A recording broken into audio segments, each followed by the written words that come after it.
Hello, my friends. Welcome to Talk to Me Tuesday for Tuesday, April 29th, 2025. This is Jennifer.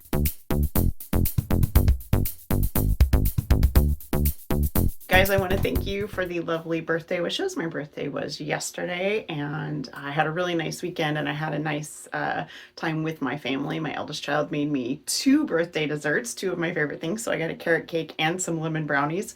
Decided to give myself a little bit of a break because I wasn't feeling 100% last week, and I did not work on the bookcase quilt for my husband. What I did do was make a list of supplies that I needed, which I do occasionally. I try to keep a running list, but then I will kind of go through it and check and see if I have those things before I replace them. And then I will do a little bit of shopping. And as I'm sure everyone knows right now, Joann is going out of business, craft, fabric supplies, whatever. And I wanted to reminisce just a tiny bit about that because I started going to Joann when I was a child. When I was growing up, there was one in the mall. So that is how old I am. And then there was a teeny tiny one near my neighborhood when we first bought this home.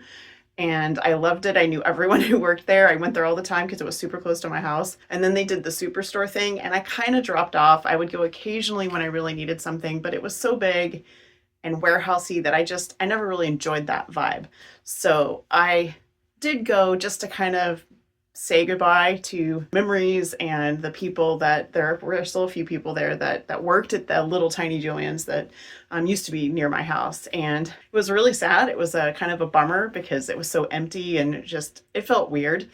But I did get a couple of supplies. I needed some elastic and I needed some Velcro and just really basic stuff. And then I went by to look at the patterns. So I have been watching a lot of tutorials on making like cute tops, and it's just something I've been wanting to do. I made clothes for my kids when they were growing up, and I've made a lot of costumes over the years. I've altered a ton of clothing, but I've never really invested time in making clothes for myself other than like pajamas. So I've decided I want to make some tops for myself because I love super cute tops, and I am busty and hippie and sometimes can't find things that fit correctly. I bought this and I made this.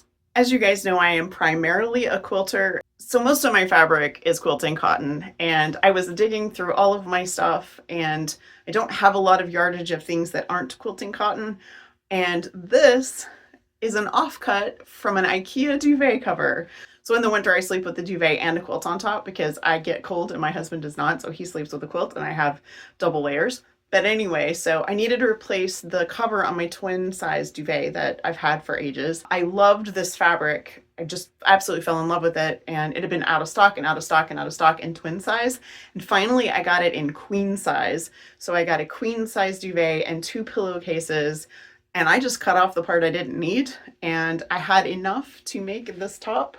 I had forgotten about it. It was in my other fabric drawer, which is not quilting cotton fabric.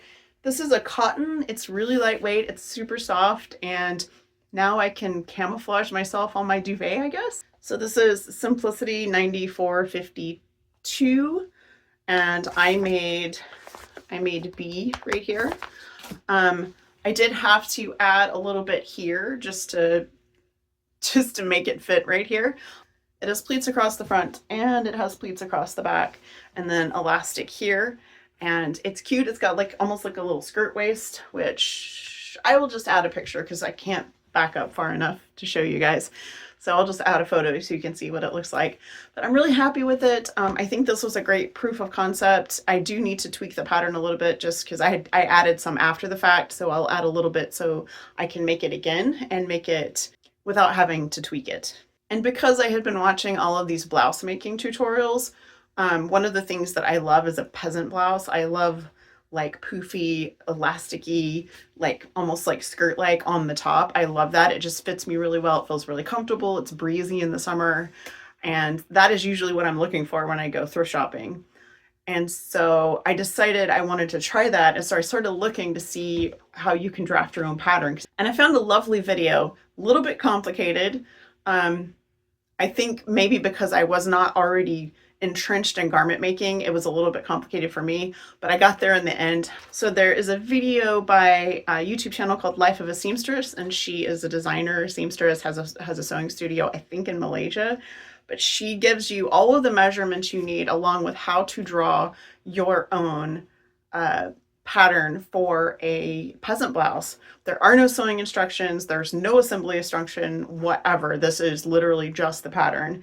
And so this is my version of her pattern and how I ended up. I got all my measurements, and it's literally, you just take measurements and you just keep drawing until you're done. So this was my drawing from her video. I watched it, it's a 4-minute video. I watched it over and over for probably half an hour as I was doing the measurements and drawing the pattern. And then I took those measurements and I did them on pattern paper. So this is my bodice pattern. I might bring the neck down a little bit, but I'll show you that in just a second. So this is the bodice pattern. It has raglan sleeves, so this is the sleeve pattern, and it is exactly this, just drawn to scale.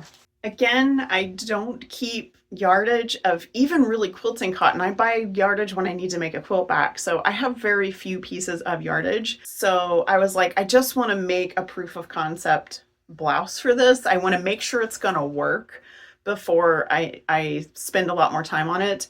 And my goal is to find like old tablecloths and old like thrifted, interesting fabrics, duvet covers, whatever, to make some tops out of. I don't want to go just buy a whole bunch of fabric. I want to do some recycling. So I just thought it'd be a fun project for me.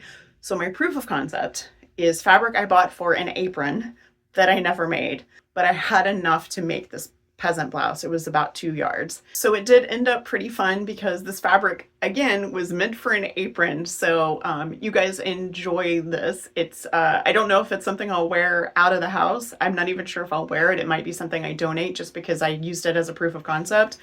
But this is my very vegetable covered peasant blouse. It fits very nicely. I did add elastic to the sleeves, and I redid the neckline a couple of times because I was, again, just a pattern, no instructions. And one of the things I want to try next time is I want to do like a rolled hem on my serger. I want to try some of the tools that I haven't really used or I haven't used very much. And yeah, so this one was really fun. This was super fast. This one was not difficult, but it was not fast because of all the pleats. So I definitely want to make at least one more of this and at least one more of this. So next time I go thrifting, I'm going to be looking for interesting fabric, tablecloths, whatever, to turn into some cute tops for the summer. So that is pretty much it for me, you guys. Thank you again for the birthday wishes. If you haven't already, please subscribe to my channel and check out Backyard Jen. I'm posting lots of shorts there. I spend a lot of time outside, so you get lots of squirrels and birds and whatnot. And so that's been really fun to have. And I should be back next week with finished books. And I'm going to start working on the design for this quilt this week. It was nice to have a little break, just a little breath of fresh air and to actually finish something. When you're working on a big project, sometimes you just want to finish something. So I'm glad I got to do that. So you guys have a really wonderful week. Have a crafty week, and I'll see you next week. Bye.